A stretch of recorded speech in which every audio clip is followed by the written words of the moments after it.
Hello friends, welcome eight tennis knowledge point. आज हम लोग इस वीडियो में इस लेसन में हम लोग बात कर रहे हैं संयुक्त राष्ट्र संघ यूनाइटेड नेशन का हम लोग सीरीज देख रहे थे, इसमें कि हम लोग ऑलरेडी पहले 2-3 वीडियो बना चुके हैं। इसमें हम लोग देखेंगे सुरक्षा परिषद के बारे में, यूनाइटेड नेशन सिक्योरिटी काउंसिल के बारे में, संयुक्त राष्ट्र संघ सुरक्षा परिषद। मेंस में किस प्रकार का क्वेश्चन आएगा और क्वेश्चन आएगा हम लोग उसको किस प्रकार जवाब देंगे, उससे संबंधित चीज़ों पर हम लोग आज इस वीडियो में इस लेसन में हम लोग देखेंगे। तो चलिए हम लोग स्टार्ट करते हैं। सबसे पहला चीज़ यूनाइटेड नेशन के बारे में आप बेसिक चीज़ों को आप समझिए। सबसे पहला चीज़ कि यूनाइटेड नेशन सिक्योरिटी काउंसिल किस लिए लाया गया था। यूनाइटेड नेशन सिक्योरिटी काउंसिल इसलिए लाया गया था कि इंटरनेशनल पीस एंड सिक्योरिटी लाया जाए, मतलब अंतर्राष्ट्रीय लेवल पे शांति एवं सुरक्षा की भावना जगे, माहौल पूरा जो है ग्लोबली पीसफुल रहे, शांतिपूर्वक रहे और एक देश दूसरे देश को परेशान नहीं करे, मतलब कि इंटरनेशनल पीस और दूसरा देश भी जो है सिक्योरिटी की भावना, सुरक्षा की भावना महसूस करे।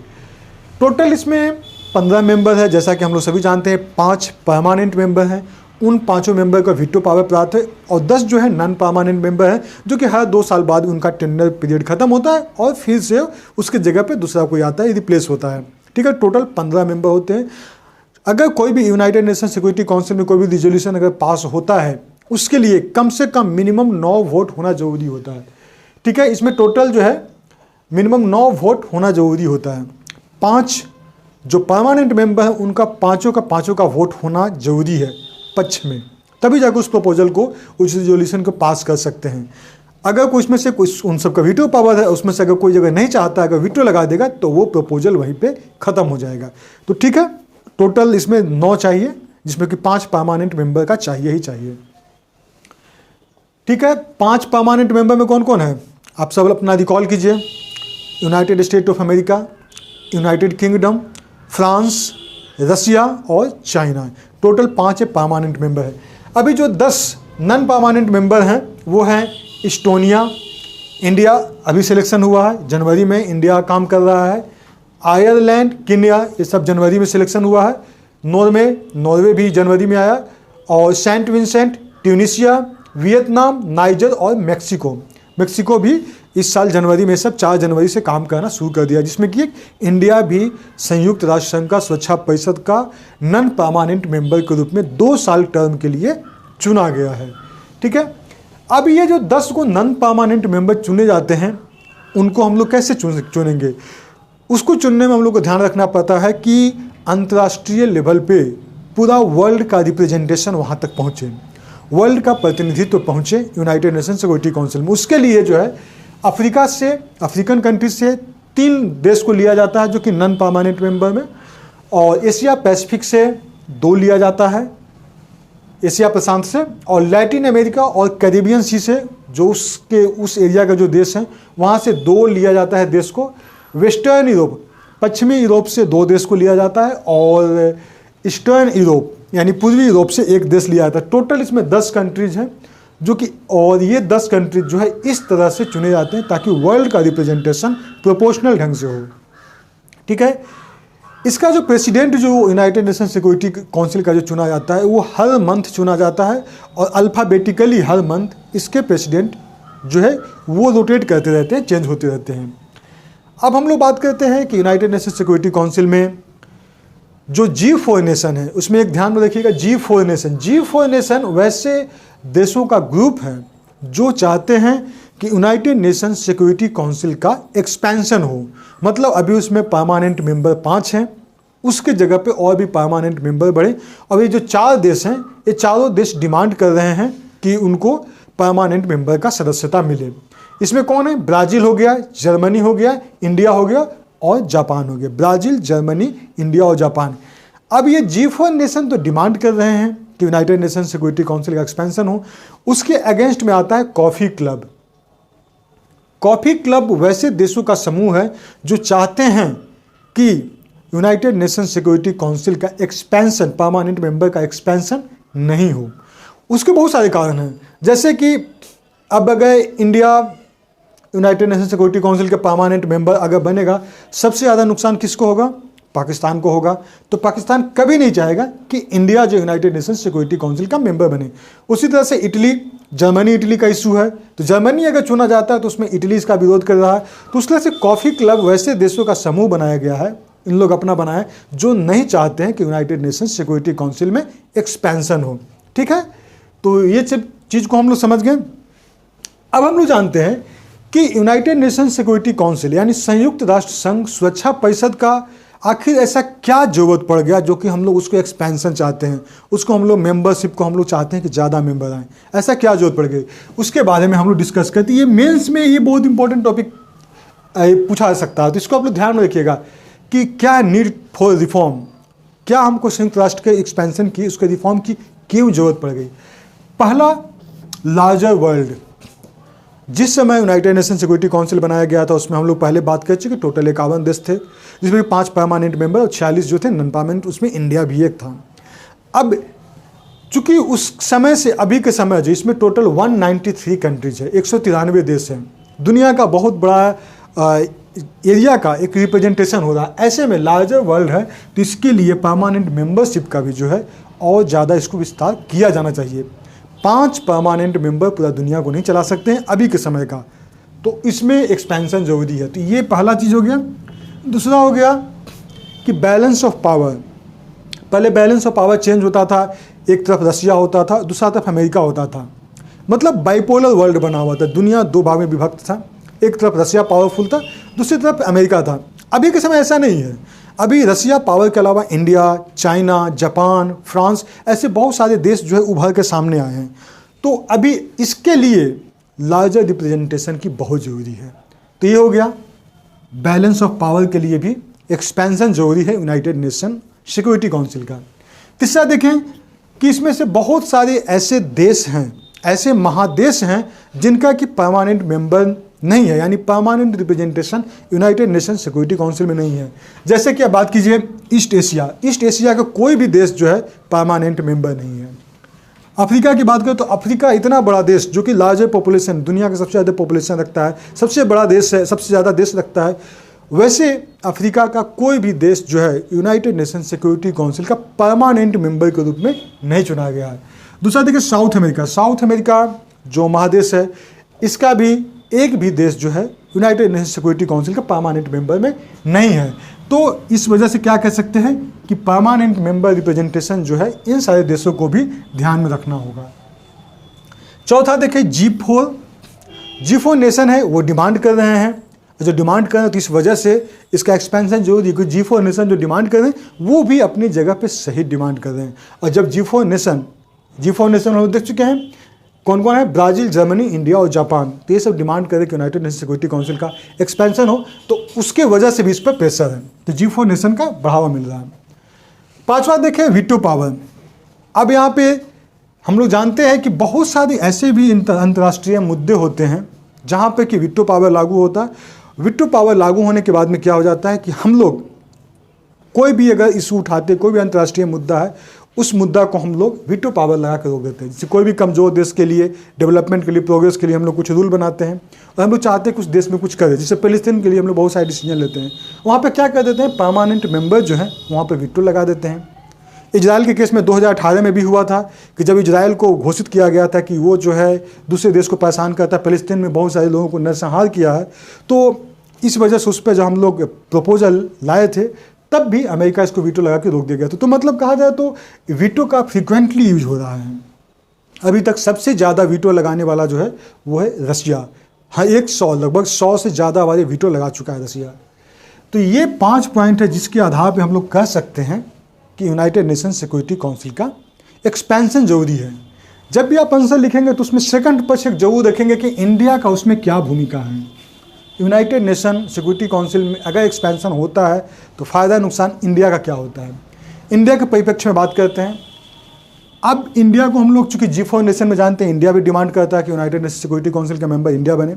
ऐसे में इंडिया क्यों चाहता है, इंडिया का दावेदारी क्यों मजबूत है। पहला चीज़ कि इंडिया जो है दुनिया का सबसे बड़ा डेमोक्रेसी है।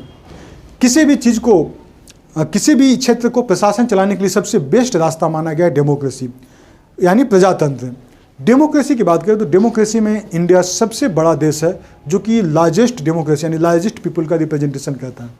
दूसरा हो गया लार्जेस्ट पॉपुलेशन। इंडिया का जो पॉपुलेशन है वो विश्व में दूसरा स्थान पे आता है, चाइना के बाद में सेकंड लार्जेस्ट पॉपुलेशन। तो एक बहुत बड़ा पक्ष बनता है कि इंडिया जो है यूनाइटेड नेशन सिक्योरिटी काउंसिल का परमानेंट मेंबर बने, क्योंकि इसके पास लार्जेस्ट डेमोक्रेसी और लार्जेस्ट पीपल रिप्रेजेंटेशन है। दूसरा देखिए, अगर हम लोग बात करें अर्थव्यवस्था की टर्म में, तो 5th लार्जेस्ट इकोनॉमी इंडिया भी बना हुआ है और सबसे फास्टेस्ट ग्रोइंग इकोनॉमी है। 5th सबसे बड़ा इकोनॉमी अर्थव्यवस्था के रूप में उभरा है विश्व में, और सबसे तेज़ी से ग्रो करने वाला भी इकोनॉमी इंडिया, इस वजह से भी। तीसरा देखें कि इंडिया अब जो है न्यूक्लियर वेपन का भी मालिक बन गया है, यानी 1998 में ही इंडिया जो है न्यूक्लियर वेपन का मतलब रखने लगा है। जिस समय यूनाइटेड नेशन सिक्योरिटी काउंसिल बनाया गया था, उसमें ध्यान रखा गया था कि वैसे देशों को ही उसका मेंबर बनाया जाए, परमानेंट मेंबर, जिनके पास न्यूक्लियर वेपन्स हो, ताकि वो अपनी जिम्मेदारी, अगर वो परमानेंट मेंबर बन जाएंगे तो वो न्यूक्लियर वेपन्स का यूज नहीं करेंगे। इसी कारण जो न्यूक्लियर वेपन वाला स्टेट था, उन्हीं सबको परमानेंट मेंबर के रूप में चुना गया था। तो इस वजह से कह सकते हैं कि इंडिया का भी दावेदारी अभी हो सकता है, क्योंकि इंडिया भी 1998 में ही न्यूक्लियर वेपन का रखने वाला बन गया है। चौथा देखें, इंटरनेशनल प्रोफाइल। अंतर्राष्ट्रीय लेवल पे इंडिया का प्रोफाइल काफ़ी मजबूत हो चुका है। मतलब कहा जाए तो चारों तरफ से इंडिया का एक अच्छा रिप्रेजेंटेशन विश्व के मतलब पटल पर हो रहा है। कैपेबिलिटी की बात करें, इंडिया का अभी क्षमता है काफ़ी ज़्यादा बढ़ गया है, चाहे वो न्यूक्लियर एनर्जी हो, रिन्यूएबल एनर्जी हो, या फिर और भी जो अलग अलग एक्टिविटीज़ हो, या फिर क्लाइमेट चेंज हो, उसमें भी इंडिया अपना दावेदारी रखता है, अच्छा रिप्रेजेंटेशन रखता है। तो मतलब कहा जाए तो इंटरनेशनल प्रोफाइल और कैपेबिलिटी भी बढ़ गया है पहले की तुलना में। और वर्ल्ड फुटप्रिंट्स, मतलब विश्व में एक छाप छोड़ दिया इंडिया, तो इंडिया का एक प्रबल दावेदारी बनता है। पांचवा देखें, इंडिया जो एक रिस्पॉन्सिबल स्टेट है। न्यूक्लियर वेपन यानी नाभिकीय हथियार होने के बाद भी इंडिया कभी भी किसी कमज़ोर देश या फिर वैसे देश जिस पे कि न्यूक्लियर वेपन नहीं है, ना तो उसको कभी धमकी दिया है और ना ही कभी उस पर न्यूक्लियर अटैक किया है। तो ये दिखलाता है कि इंडिया कितना रिस्पॉन्सिबल स्टेट है। और एक और इसी में हम लोग पॉइंट ऐड कर सकते हैं कि जो टोटल 15 मेंबर हैं, 10 नॉन परमानेंट मेंबर और 5 परमानेंट मेंबर। 5 परमानेंट मेंबर में से टोटल 4 परमानेंट मेंबर जो हैं वो इंडिया के सपोर्ट में होते हैं। वो चाहते हैं कि India United nation security council का परमानेंट मेंबर बने। 10 जो नॉन परमानेंट मेंबर है, उसमें से भी 5 से ज़्यादा ऐसे देश हैं जो चाहते हैं कि इंडिया जो है जब एक्सपेंशन हो तो इंडिया भी उस यूनाइटेड नेशन सिक्योरिटी काउंसिल का परमानेंट मेंबर हो। अब यहाँ पे समस्या कहाँ हो रहा है? हम लोग अब समस्या की बात करें कि आखिर इंडिया को रिप्रेजेंटेशन क्यों नहीं मिल रहा है। उसका वजह देखें, पहला, इंडिया अभी तक ना तो एनपीटी हो गया, न्यूक्लियर प्रोलिफरेशन ट्रीटी यानी परमाणु अप्रसार संधि, अभी तक इंडिया एनपीटीसी पे साइन नहीं किया है और सीटीबीटी पे भी साइन नहीं किया है। जो कि ये सीटीबीटी और एनपीटी जो है न्यूक्लियर यानी नाभिकीय हथियार को बढ़ावा को रोकने के लिए ये एग्रीमेंट है। इंडिया ने साइन किया है क्योंकि इंडिया कहता है कि अगर पाकिस्तान हथियार बनाएगा तो मैं भी हथियार बनाऊंगा। इस वजह से इंडिया कहता है कि जब तक पाकिस्तान सीटीबीटी और एनपीटी पे साइन नहीं करेगा तब तक मैं नहीं साइन करूँगा। तो इस वजह से इंडिया को दिया जाना मुश्किल है यूनाइटेड नेशन सिक्योरिटी काउंसिल का परमानेंट मेंबर। दूसरा है, सबसे बड़ा जो समस्या हो रहा है वो है चाइना का द्वारा लगाया गया वीटो। हम लोग जैसा कि जानते हैं कि 5 परमानेंट मेंबर हैं, उसमें से 5 का सहमति होना जरूरी है। अब उन 5 में से 4 का सहमति मिल जाता है, लेकिन वहाँ पे चाइना वीटो लगा देता है। चाइना वीटो लगाते ही प्रपोजल कैंसिल हो जाता है। इसका वीटो लगाने का वजह है क्योंकि ये पाकिस्तान को सपोर्ट करता है और पाकिस्तान कभी नहीं चाहता है कि India United nation security council का परमानेंट मेंबर बने। हालांकि इंडिया धीरे धीरे कदम आगे बढ़ा रही है और वर्ल्ड रिप्रेजेंटेशन अच्छा कर रही है, लेकिन ये चाइना का वीटो जो है ना, ये बहुत ज़्यादा दिक्कत कर रहा है। इस बार भी जब इंडिया रिप्रेजेंट बहुत नज़दीक पहुँच गया था, तब भी चाइना वीटो लगा के इसको कैंसिल कर दिया। तीसरा देखें कि हमारा socio economic indicators, socio economic मतलब सामाजिक आर्थिक, इस मामले में अगर हमारे यहाँ अर्थव्यवस्था का अगर मजबूत है तो इसका डिस्ट्रीब्यूशन अभी तक सभी समाज के सभी वर्गों तक नहीं पहुँच पा रहा है। तो सोशियो इकोनॉमिक डिस्ट्रीब्यूशन के मामले में कहा जाए तो इंडिया को बहुत गरीब देश माना जाता है, क्योंकि किसी के पास बहुत ज़्यादा संपत्ति है और किसी के पास एक दम नहीं है। तो ये कहा जाए तो सोशियो इकोनॉमिक का डिस्ट्रीब्यूशन जो है बहुत अच्छा ढंग से नहीं है। तो ये भी कहा जाता है कि ये भी एक बहुत बड़ा रोड ब्लॉक है। चौथा देखें कि इंडिया बहुत ज़्यादा हेवीली ज़्यादा डिपेंड करता है हथियार विदेश से मंगाने। इंडिया कभी इस पर बढ़ावा नहीं देता कि अपना देश के लिए हथियार खुद बनाए। इस पर इंडिया कभी जोर नहीं दिया है। इंडिया ज़्यादा से ज़्यादा हथियार मंगाता है और विश्व में ये पहला सबसे ज़्यादा हथियार मंगाने वाला देश बन जाता है। जैसे कि सबसे ज़्यादा मंगाता है रशिया, अमेरिका, ऐसे देशों से मंगाता है। तो ये भी एक माना जाता है, ये एक निगेटिव पॉइंट है, रोड ब्लॉक है। किसके लिए? यूनाइटेड नेशन सिक्योरिटी काउंसिल के परमानेंट मेंबर के लिए। अब पांचवा हो गया कंपटीशन विथ G4। अब एक्सपेंशन होता है तो G4 नेशन जो है ब्राज़ील और कौन कौन है इसमें? ब्राज़ील, जर्मनी, इंडिया और जापान। ब्राज़ील, जर्मनी, इंडिया और जापान। तो इंडिया को रोकने वाले ब्राज़ील, जर्मनी और जापान है। अब उन लोग इसको क्लोज कंपटीशन दे रहा। उसके साथ साथ है कॉफ़ी क्लब। कॉफ़ी क्लब के भी देश बोलते हैं कि हम नहीं चाहते हैं कि ये यूनाइटेड नेशन सिक्योरिटी काउंसिल का एक्सपेंशन हो। तीसरा ये रोड ब्लॉक है, जहाँ पे कि इंडिया का जो है यूनाइटेड नेशन सिक्योरिटी काउंसिल का जो परमानेंट मेंबर बनने का सपना है वो अधूरा रह जाता है। अब जब इस पूरे डिस्कशन को अगर हम लोग कंक्लूजन निकालेंगे, कंक्लूजन में आपको ध्यान में रखना है कि हम लोग ऐसे चीज़ों को लिखें जो ऑप्टिमिस्टिक हो, आशावादी हो और इंडिया का एक पक्ष मजबूत करते हुए ही हम लोग इसको लिखेंगे जब भी यूनाइटेड नेशन सिक्योरिटी काउंसिल का कंक्लूजन लिखेंगे। तो पहला चीज़ हम लोग देखेंगे कि इंडिया जो है अभी के समय अंतर्राष्ट्रीय स्तर पर पूरा विश्व माना है कि इंडिया एक राइजिंग पावर के रूप में डेवलप कर रहा है। और इसकी वजह से क्या हो सकता है कि बहुत सारे जो अंतर्राष्ट्रीय मुद्दे हैं, जहाँ पे विवाद है, वहाँ पे इंडिया का रिप्रेजेंटेशन बहुत तगड़ा होने की संभावना बनती है। दूसरा हो जाता है इंडिया डेमोक्रेटिक कंट्री है, प्रजातंत्र में विश्वास करती है। अगर यूनाइटेड नेशन का इंडिया उसमें परमानेंट मेंबर बनता है तो यूनाइटेड नेशन का डेमोक्रेटाइजेशन होगा, मतलब यूनाइटेड नेशन में सभी लोगों का रिप्रेजेंटेशन होगा और सभी की भूमिका बहुत अहम हो जाएगी। ठीक है। तो और तीसरा हो गया राइटफुल गवर्नेंस। इंडिया इसमें बहुत ज़्यादा सहयोग करेगा कि अच्छे से गवर्नेंस चले, अच्छा से प्रशासन चले, लॉ एंड ऑर्डर चले। और चौथा देखें कि विश्व में शांति और व्यवस्था ने ग्लोबल गवर्नेंस में भी इंडिया का बहुत इंपॉर्टेंट रोल हो जाएगा। तो ये सब चीज़ों को आप इंक्लूड करके आप पे आंसर तैयार कर सकते हैं। तो आज हम लोग क्या क्या डिस्कस किए, फिर से एक बार कंक्लूड कर लेते हैं। यूनाइटेड नेशन सिक्योरिटी काउंसिल, उसके बारे में हम लोग जाने। उसके बाद में हम लोग जाने कि क्या इसमें यूनाइटेड नेशन सिक्योरिटी काउंसिल का रिफॉर्म की ज़रूरत है, अगर है तो उसके हम लोग फैक्चुअल पॉइंट्स को जाने। उसके बाद में हम लोग जाने कि क्या इंडिया का कितना महत्वपूर्ण है, इंडिया क्यों डिमांड कर रहा है, क्या इंडिया की डिमांड जायज़ है, उसके बारे में डिस्कस किए। क्यों इंडिया चाहिए, इंडिया को बनने में क्या दिक्कत हो रहा, रोड ब्लॉक्स, उसके बारे में ऑलरेडी हम लोग डिस्कस किए। और साथ साथ हम लोग लास्ट में कंक्लूजन करके हम लोग इस टॉपिक को कंक्लूड किए। तो आई होप कि आप लोग को क्लियर कट समझ में आया होगा। Okay friends, thanks for watching. Okay, bye bye and take care.